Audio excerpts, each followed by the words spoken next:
MovieWeb.com.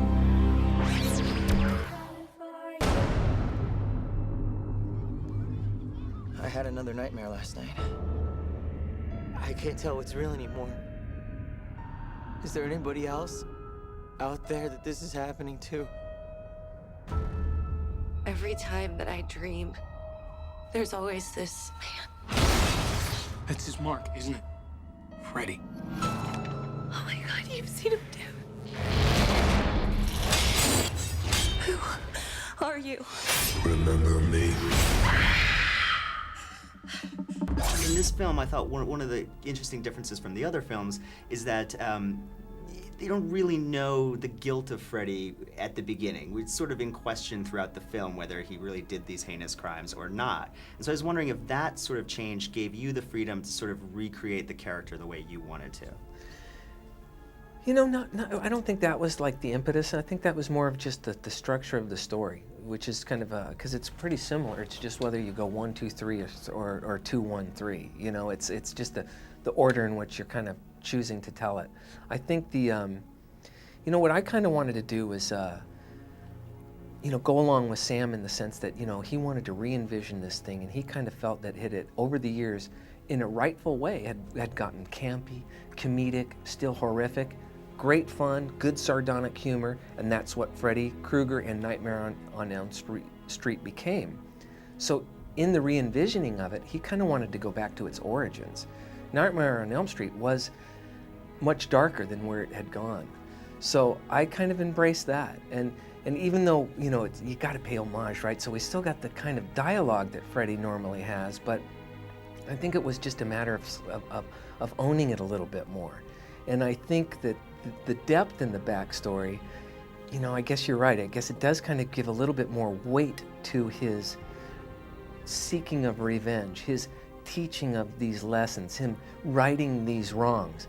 And I think it does kind of add a certain kind of bit of tension to, you know, to the sick fun of it all.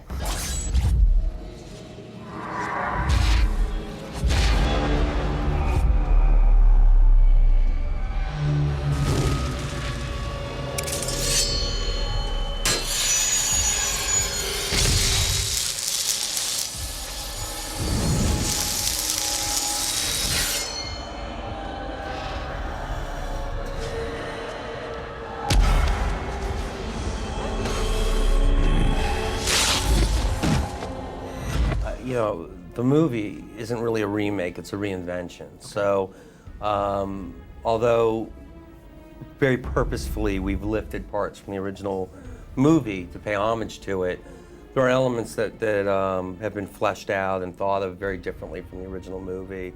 And telling an origin story was very interesting to us, and I'm not so sure it was ever dealt with in the way that we've dealt with it. Kind of a realistic, disturbing way, and it's one of the things I'm proudest of is going back into Freddy's past and seeing how he became Freddy Krueger. And some of the changes to Nancy's character, because she's a little bit different in this Well, film. I mean, but it's the same thing. I mean, you know, it's a new Nancy. You know what I'm saying? It's I think we were paying homage to it by calling her Nancy, but she really isn't the same Nancy. Well, Rooney, I wanted to ask you, because your Nancy is specifically different in many ways than the original Nancy was portrayed in the first film. So you could talk a little bit about those differences, how maybe that gave you some freedom of creating the character, and then of course doing the iconic bathtub scene. Oh God, the bathtub scene. My favorite scene. Yeah, I mean, our Nancy is completely different, and I think that sort of came from the fact that our movie is so much darker and that we added a lot of backstory. And so because of that, we had to make the character different because when you know what's happened to her as a child, you have to have some sort of result from that. So, you know, Sam likes to call our Nancy the loneliest girl in the world. So she's quite traumatized and sort of a loner and has a hard time connecting with people. And then she sort of connects with Quentin, and they sort of help each other figure things out. And what was the question about the back? Just about doing that iconic scene. Of course, it's on the poster of the original movie. Yeah, that was an interesting day. You know, they had the rig for that scene. They did it sort of wrong. They put the the placement for where the claw comes through in the wrong spot. They put it too close to me. So, and also the person who was doing it, their arm wasn't long enough, so it was actually really scary because it was coming dangerously close to where you don't want blades. Knives. Of Yeah. course, Well, yeah. depending on who you are, of course. You don't really want Yes. knives anywhere. Yeah, that's. So it was scary.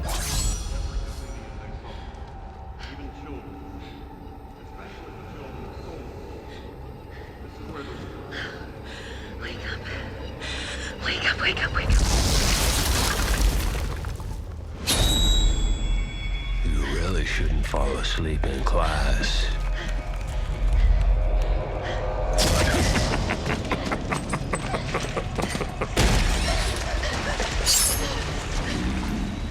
Hi, Chris. You look just as beautiful as ever. You have nothing to worry about. This won't hurt. One little bit. In the film, you did something really interesting that I wanted to ask you about. It almost seems like Freddy's sharpening his two fingers in some of the scenes, sharpening the knives on that, and that's something that wasn't done in the other films. Was that a choice that you made with the role? You know, I took that glove home and I would wear it for like days. I would even kind of like do stuff around the kitchen just wearing it, trying to make it to where it was second nature. You know, even when I think back to the film, there was things that I did with the glove, not thinking about it, that sometimes after takes I'd go, oh, I should have done that stuff that I do when I'm not thinking about it. And I think that just kind of, you know, I'm not even sure if, it wouldn't surprise me if we went through all of the nightmares and found that Robert did that somewhere. Can you talk about the importance of casting Jackie Earle Haley in the role and creating your new Freddy? Yeah, I mean, we knew that we were going to be crucified or celebrated by who played Freddy Krueger, and Robert Englund owned this role for 25 years, and I have the greatest respect for him. But in the same way that James Bond can be played by different characters, I think that Freddy Krueger can be played by different characters, and I have an Academy Award-nominated actor playing the part, and I think that kind of says everything. I mean, I got a really good guy. Please tell me what's been going on. Well, every time I dream, I always see this man.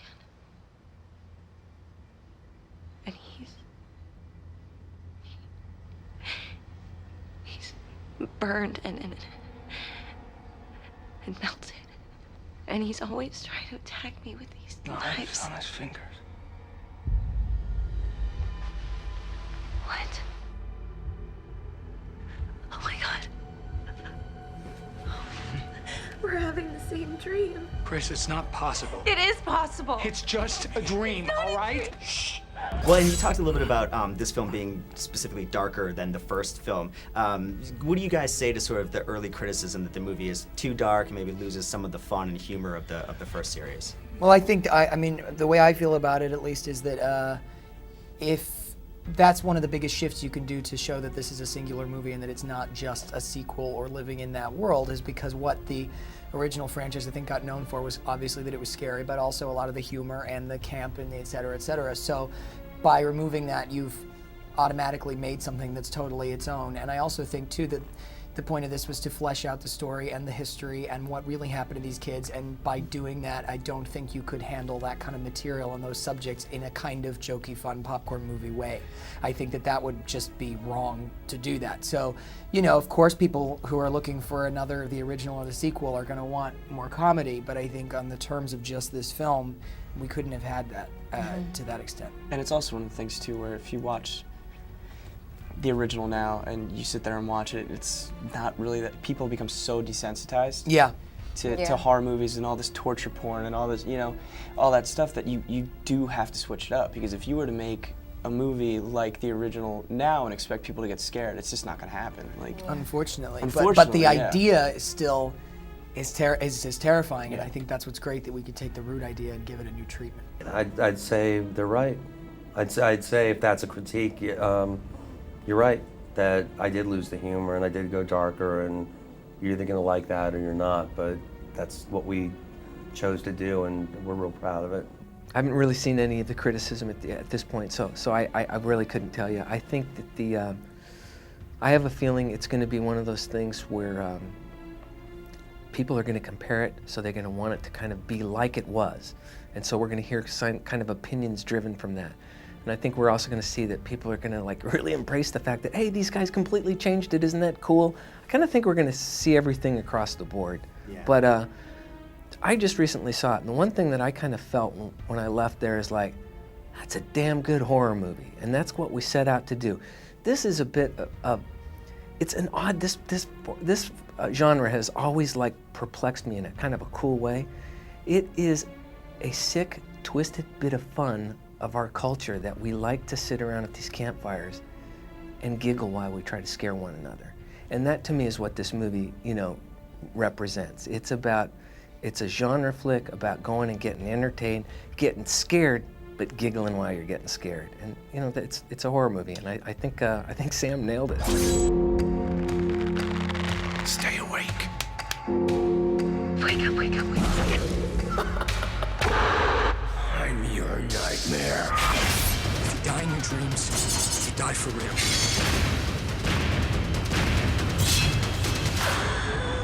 Oh my God. No, just me.